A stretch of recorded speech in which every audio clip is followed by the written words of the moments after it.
या कुक्षि विवरे कृत्वा स्वयं रक्षति सर्वतः नमामि जननीं देवीं परां प्रकृतिरूपिणीं कृच्छ्रेण महता देव्या धारितोऽहं यदोदरे तत्प्रसादात् जगद्दृष्टं मातुर्नित्यं नमोऽस्तु ते पृथिव्या यानि तीर्थानि सागरादीनि सर्वतः वसन्ति यत्र तां नौमि मातरं భూతిహేతవే. మాతృదేవో భవ.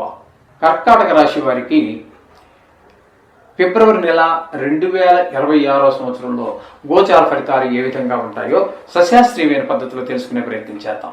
ఇక్కడ కర్కాటక రాశి వారికి ఈ చెప్పాలి అన్నట్టు ద్వితీయ స్థానంలో కేతుగ్రహ సంచారం ఇది ధనానికి ఇబ్బంది పడేటటువంటి పరిస్థితి తీసుకొస్తుంది. మాట కొంచెం కఠినంగా ఉంటుంది. తద్వారా ఎదుటివారు ఇబ్బందులు పాలవుతారు. తద్వారా వాడికి మన శత్రువులుగా మారే అవకాశం ఉంటుంది. మన మీద మంచి అభిప్రాయం పోతుంది. అలాగే సమయానికి తగినట్టుగా మాట్లాడటం ఉండదు. ఏదో మాట్లాడేమో కొంతమంది మాట్లాడుతూనే ఉంటారు. మ్యాటర్ ఉండదు. అక్కర్లేని మాటలు మాట్లాడేటప్పుడు కొన్ని అపశృతులు పలుకుతూ ఉంటాయి. తద్వారా చెడే కానీ మంచి ఏమీ ఆశించక్కర్లేదు. ఈ విధమైన పరిస్థితి ఉంటుంది. అలాగే కుటుంబంలో కూడా ఆహ్లాదకరమైనటువంటి పరిస్థితి ఉండదు. ఇక్కడ కేతుగ్రహ సంచారం అనేటటువంటిది ఎవరికి? కర్కాటక రాశి వారికి. కాబట్టి ఇదొకటి గుర్తుపెట్టుకొని మాటలు కొంచెం తగ్గించుకుని కొంచెం డబ్బులు వచ్చే ప్రయత్నం చేసుకోండి. టాక్ లెస్ వర్క్ మోర్ అనేటటువంటి సూత్రాన్ని పాటించినట్టయితే చాలా వరకు శుభం జరిగే అవకాశం ఉంటుంది. ఇకపోతే సప్తమ స్థానంలో రవిగ్రహ సంచారం 14 రోజులు జరుగుతుంది. తదుపరి 14 రోజులు అష్టమ స్థానంలో. ఈ రవి యొక్క సంచారం సప్తమ స్థానంలో సంచరించే కాలంలో భార్యాభర్తల మధ్యన విభేదాలు, జాయింట్ వ్యాపారస్తుల మధ్యన విభేదాలు, మనస్పర్ధలు వచ్చేటువంటి అవకాశం ఉంటుంది. అష్టమ స్థానంలోకి వచ్చాక అంటే కుంభంలో ప్రవేశించినటువంటి 14 రోజులు కూడా కొంచెం ఇబ్బందికరమైన మన స్నేహితులు, మిత్రులు, బంధువులు ఎవరో చనిపోయారు అనేటటువంటి వార్తలు వినటం కానీ, పెద్ద దుఃఖం కలగటం కానీ, కొంతమందికి కళత్రపీడ అంటే పాపం భార్య విషయంలో చాలా ఇబ్బందులు పడవలసి వస్తుంది. అలాగే హఠాత్తుగా ధననష్టం, పరాభవాలు, అవమానాలు ఇట్లాంటివన్నీ కూడా 8వ స్థానంలో ఉన్న 15 రోజుల్లో జరుగుతూ ఉంటుంది. ఇకపోతే బుధుని యొక్క సంచారం తీసుకున్నట్టయితే సప్తమ స్థానంలో 2 రోజులు ఉంటారు. ఆ 2 రోజులు కొంచెం అనుకూలమైన ఫలితాలే ఉంటాయి. తద్వారా ఏం జరుగుతుంది అన్నట్టయితే ఆ 2 రోజుల్లో భార్యాభర్తల మధ్యన అనుకూలత, పార్ట్నర్స్ మధ్యన, భాగస్వామ్యంలో వ్యాపారం చేసే వారి మధ్యన కూడా కొంచెం సుహృద్భావం ఉంటుంది 2 రోజులు.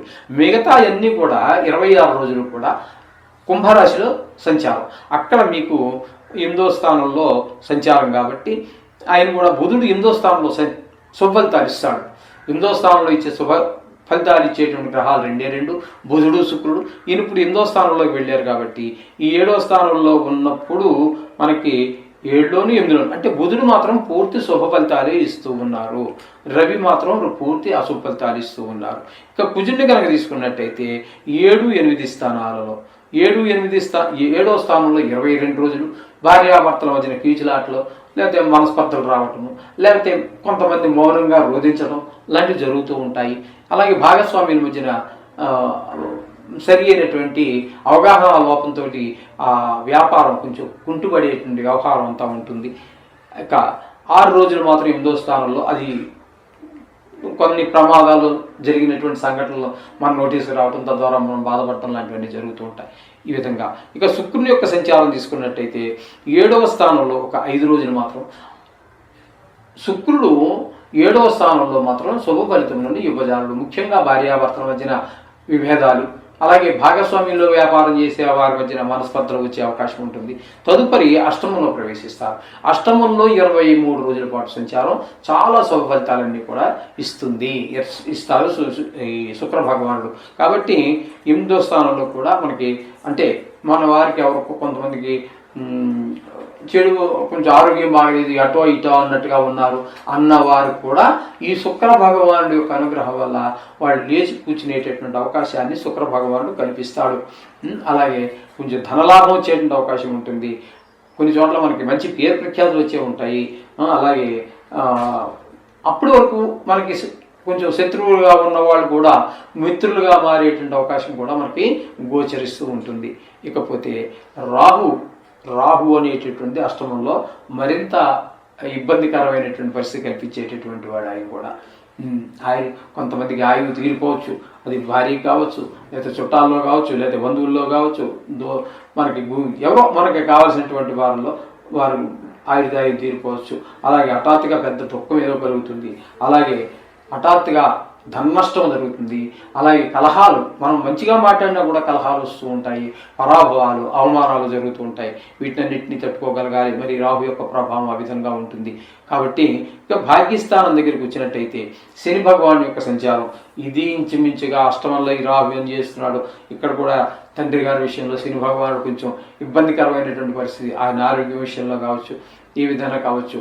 ఆ శని భగవానుడు భాగ్యానికి సంబంధించినటువంటి విషయాల్లో గుళ్ళు గోపురాలకు వెళ్ళాలన్నా కూడా టైం దొరకదు.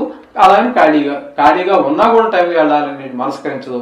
వాటి మీద మనసు లగ్నం కాకపోవడం లాంటి కొన్ని పరిస్థితులన్నీ కనిపిస్తూ ఉంటాయి. ఇకపోతే గురువు యొక్క సంచారం తీసుకున్నట్టయితే గురువు యొక్క సంచారం వ్యయ స్థానంలో గురు సంచారం. ఈ వ్యయ స్థానంలో గురు సంచారం అనేది విపరీతమైనటువంటి ధన వ్యయం అవుతుంది, ధన నష్టం జరుగుతుంటుంది. ధన వ్యయం వేరు, ధన నష్టం వేరు. ధనం వ్యయం అంటే మీరు ఖర్చు పెట్టుకుంటారు, మంచికో చెడ్డకో, అది చెడు పనికే. ఒకవేళ తాగడానికి ఖర్చు పెట్టుకున్నాడు ఆయన, ఎవరో తాగేనన్న తృప్తిగా ఉంటుంది. ఈ ధన నష్టం, ఎవడో పిక్ పాకెట్ కొట్టేశాడు, ట్రైన్ ఎక్కేటప్పుడు, బస్సు ఎక్కేటప్పుడు, లేకపోతే పర్స్ ఎక్కడో పోయింది, ఇటువంటివి దీన్ని ధన నష్టం అని చెప్పుకోవచ్చు మనం.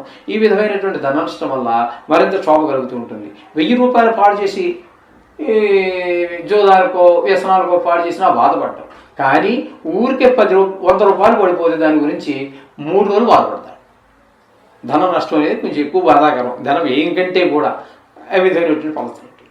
ఈ విధంగా కొన్ని అయితే ఇక్కడ మనం చెప్పుకోవాల్సింది ఏంటంటే గురువు ఏ స్థానంలో కనుక ఉండటం వల్ల అయ్యేటటువంటి ఖర్చు కొన్ని సందర్భాల్లో మనకు చాలా ఉపయోగపడుతూ ఉంటుంది. ఫ్యూచర్లో మనకి చాలా ఉపయోగపడే ఖర్చు, మంచి ఖర్చు. అదే మన పిల్లవాడి అబ్రాడ్ పంపించాలి, ఒక 10 లక్షలు కావాల్సి వచ్చింది, అది మంచి పనే కదండి, తప్పే ఉంది దానికి. ఇల్లు కొనుక్కున్నాం, దానికి ఒక 30 లక్షలు అప్పు చేయవలసి వచ్చింది, బాధపడాల్సిన పని లేదు. ఒక కారు కొనుక్కున్నాం, దానికోసం 5 లక్షలు 6 లక్షలు అప్పు పెట్టాము, బాధపడాల్సిన పని లేదు. ఒకటంటూ ఒక వస్తువు వస్తుంది, అది నీకు సుఖాన్ని ఆనందాన్ని కలిగించేటటువంటి. కాబట్టి ఆ విధమైనటువంటి పరిస్థితి అంతా మనకి గురువు ఏ స్థానంలో ఉండడం వల్ల కలుగుతుంది. ఇది మనం గమనించుకోవాలి. అంచేత ముఖ్యంగా మనం చెప్పుకోవాలి అనేటువంటి కర్కాటక రాశి వారికి అనుకూలమైనటువంటి ఫలితాలు ఇచ్చేది శుక్రుడు ఒక్కరు కనబడుతున్నారు, అలాగే బుధుడు ఒకడు కనబడుతున్నారు, శుక్రుడు బుధుడు కనబడుతున్నారు.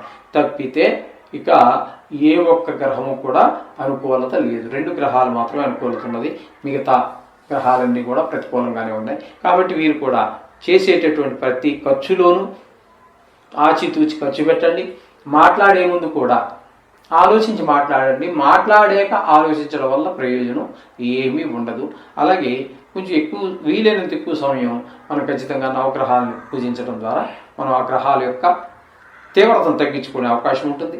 అలాగే 15వ తారీఖున వచ్చేటటువంటి మహాశివరాత్రి రోజున కనుక అభిషేకం చేయించుకోగలిగితే చేయించుకోండి, లేదా గుడి ప్రాంగణంలో కూర్చొని, లేదా ఇంటి దగ్గరైనా సరే దేవుడి రూమ్ దగ్గర కూర్చొని ఈ యొక్క ఈశ్వరుడికి సంబంధించినటువంటి మనకు ఖచ్చితంగా మనకు నమ్మకాలే రావాలి, మంత్రాలే రావాలని లేదండి. ఆయనకు వచనమైనా పర్లేదు, గద్యమైనా పర్లేదు, పద్యమైనా పర్వాలేదు, ఏ భాష అయినా, ఈ ప్రపంచంలో ఉన్న ఏ భాష అయినా ఆయనకి తెలియనివి ఏమి కాదు. అన్ని భాషలు ఆయన డమరకం నుంచి వచ్చినటువంటివే. కాబట్టి మీరు ఏ భాష వారైనా సరే ఆ భాషలో మీకు ఏ భాష వస్తే ఆ భాషలో చదువుకోండి, సకల శుభాలు పొందండి. శుభం భూయాత్.